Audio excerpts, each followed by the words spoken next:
At sunrise, the city of Manila awakens to the ordinary, the roar of jeepneys, the rush of workers, the pulse of a nation alive. But beneath this normal rhythm, an invisible current flows. A network of watchers, analysts, and operatives who live in the shadows. They do not wear uniforms. They do not appear in parades. Yet every move they make is part of a silent war, a war to protect 110 million Filipinos from threats both seen and unseen. This is the story of NICA, the National Intelligence Coordinating Agency, the Philippine Secret Intelligence Force.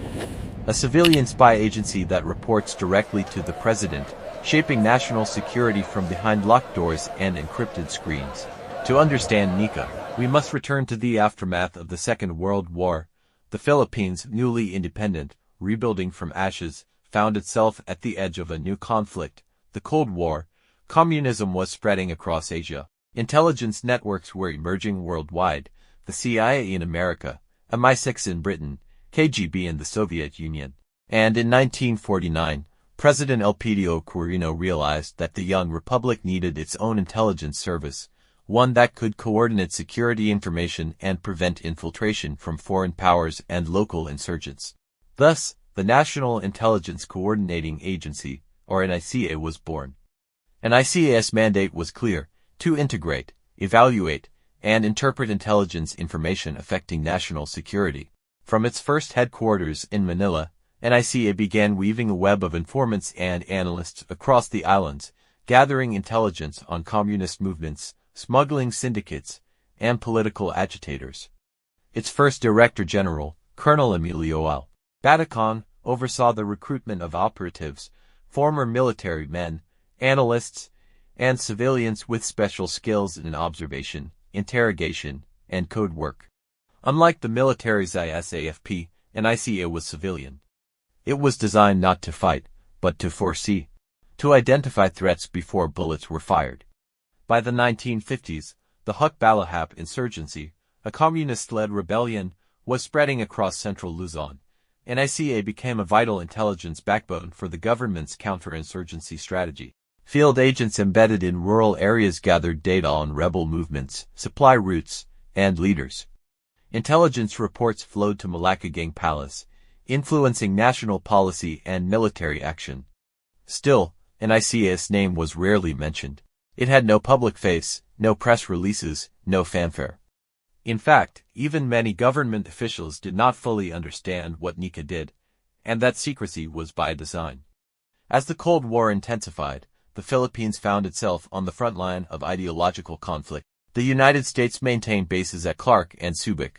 Soviet and Chinese influence seeped through the region. NICA quietly became the eyes and ears of the state, monitoring embassies, tracking suspicious movements, and coordinating with American intelligence partners. It was said that in those years, some of NICA's field offices doubled as safe houses for agents running deep cover assignments across Southeast Asia. The agency never confirmed these operations, but whispers persisted among intelligence circles. In the turbulent 1970s, under President Ferdinand Marcos, NICA was restructured and its powers expanded. Its mission now included not only intelligence collection but counterintelligence, the art of detecting spies, leaks, and subversion within the government itself. During this period, NICA worked closely with the military and police, often under strict confidentiality. Political critics accused the agency of being used for surveillance of dissidents, but its defenders argued that in a time of political unrest and rebellion, vigilance was essential for national stability. Whatever the truth, one fact remained: NICA had become the nerve center of Philippine intelligence. Fast forward to the 21st century. Today's wars are no longer fought only with guns and bombs, but with data, cyber attacks, and information manipulation. NICA has adapted. From intercepting letters and phone calls, its analysts now monitor global networks, online propaganda, and potential threats in cyberspace. As the Secretariat of the Anti-Terrorism Council, NICA now plays a central role in tracking extremist groups across Mindanao and Southeast Asia. Its mission has expanded to countering cyber espionage, foreign interference, and hybrid warfare, the invisible battles of the digital age. But behind the official reports and public briefings, there exists another layer of NICA's history, one that few have ever seen. a layer built on covert missions, classified operations, and unwritten victories. In this episode, we go inside NICA uncovering how the Philippine Secret Intelligence Agency operates, evolves, and executes the silent operations that have safeguarded the nation for over 7 decades. This is Defense Decrypted, and you're about to enter the world of NICA, the covert operations of the Philippine Secret Intelligence Agency. In the ruins of World War II, the Philippines faced a new kind of battle. Cities had been rebuilt, the flag was flying again, but beneath the surface, the young nation was surrounded by ideological tension. The Hukbalahap, a communist guerrilla movement born during the Japanese occupation, had turned against the government. Kidnappings, ambushes, and assassinations were spreading across Luzon. Foreign powers, the United States, the Soviet Union, and China, were expanding their influence across Asia. The newly independent Philippine Republic found itself standing on a knife's edge between democracy and ideological infiltration. In this fragile environment, one man made a decision that would shape the country's future security for generations. In 1949, President Elpidio Quirino signed an executive order establishing the National Intelligence Coordinating Agency, NICA. The goal was simple but bold: to provide the president and the government with coordinated, reliable, and timely intelligence for national security. Before NICA, intelligence efforts in the Philippines were fragmented. The military had its own units, the police had theirs, and no central system existed to analyze or share vital information. Quirino, having seen how intelligence shaped the outcome of World War II, believed that a nation without information was a nation vulnerable to manipulation from both enemies and allies. Thus, NICA was born not as a combat organization, but as an intelligence brain, a nerve center for collecting and interpreting secrets. The first man to lead NICA was Colonel Emilio Albatacon, a respected officer with wartime intelligence experience. He built the agency from scratch, recruiting analysts, linguists, former guerrilla fighters, and code clerks. Training was held in secret facilities, where recruits learned observation, interrogation, and message encryption. They used surplus American intelligence manuals, radios left behind from the war, and improvised surveillance tools. In those days, NICA agents often posed as journalists, merchants, or travelers, collecting reports on suspected communist cells, smugglers, and foreign agents operating across Manila and the provinces. One of NICA's first significant operations in the early 1950s was an intelligence-gathering campaign internally codenamed Operation Red Shadow. The mission? Infiltrate the Hukbalahap network operating in Pampanga and Bulacan. Field operatives disguised themselves as farmers and traders, embedding within local communities. They observed the movements of Huk couriers, traced safe houses, and intercepted messages.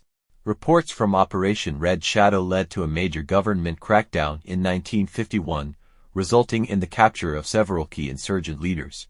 Though NICA never publicly acknowledged its role, declassified government records years later confirmed that intelligence coordination from Manila had been crucial in dismantling the Huk's communication lines. As the 1950s progressed, NICA expanded its reach. Regional intelligence centers were established across Luzon, the Visayas, and Mindanao. Field agents gathered data not only on insurgency but also on foreign trade routes, illegal arms, and narcotics, issues that could destabilize the young republic. To coordinate this vast flow of information, NICA created a central analysis division, staffed by economists, military officers, and social scientists. Their job was to connect the dots, turning raw field notes into actionable intelligence for the president's daily security brief. During this era, the Philippines became a key U.S. ally in Asia. The American Central Intelligence Agency established strong ties with NICA, providing technical assistance and intelligence sharing programs. U.S. advisors helped train Filipino agents in counterintelligence, cryptography, and psychological warfare. Joint operations were reportedly conducted to monitor communist propaganda and infiltration efforts from China and the Soviet bloc. It was during this time that NICA learned to operate with precision, quietly, efficiently, and often without acknowledgement. From its earliest years, NICA embraced a guiding philosophy: secrecy is security. Its agents were forbidden from discussing missions, even with family members. Personnel files were classified. Operatives often lived undercover identities for months or years. To outsiders, they appeared as ordinary government employees. To insiders, they were the invisible front line, the watchers in the dark. This culture of silence became both NICA's strength and its mystery. Yet, even in its early years, questions emerged. How much surveillance is too much? Where is the line between national defense and political control?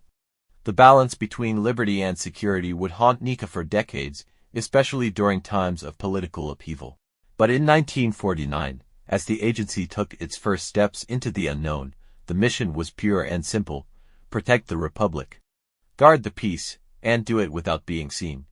By the end of the 1950s, NICA had become the silent hand guiding the nation's security.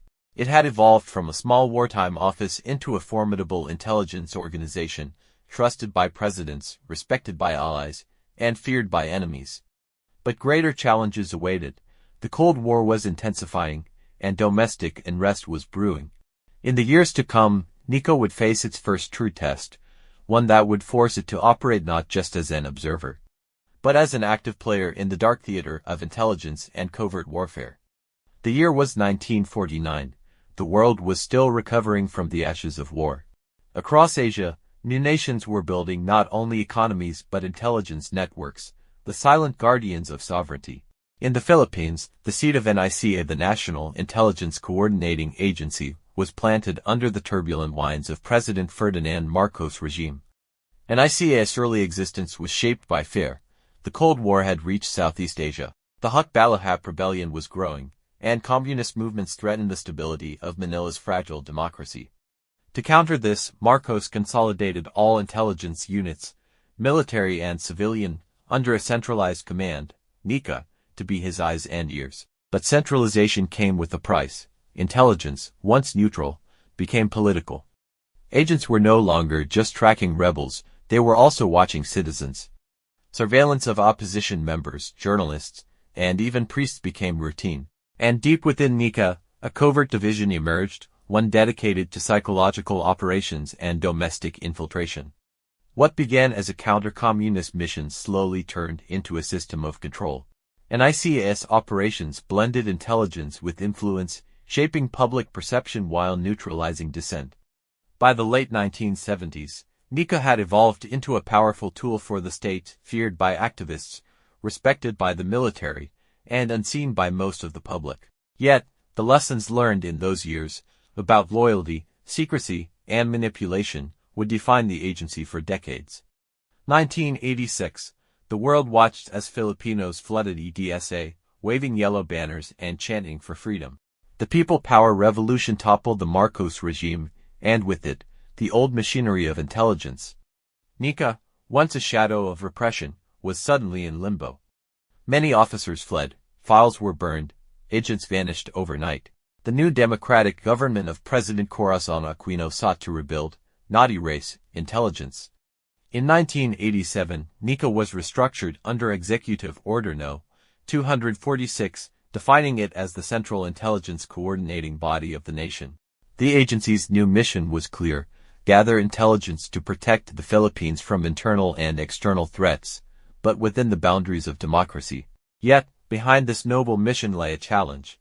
How could an agency once tied to dictatorship regain the public's trust? To survive, NICA had to evolve, moving from fear to foresight, from surveillance to strategic analysis. And for the first time, it began to cooperate closely with Western intelligence agencies, particularly the United States and Australia, on matters of counter-terrorism. This cooperation would later prove crucial as a new and deadly enemy emerged in the southern islands of Mindanao, an enemy that would push NICA into its modern era of counter-terrorism.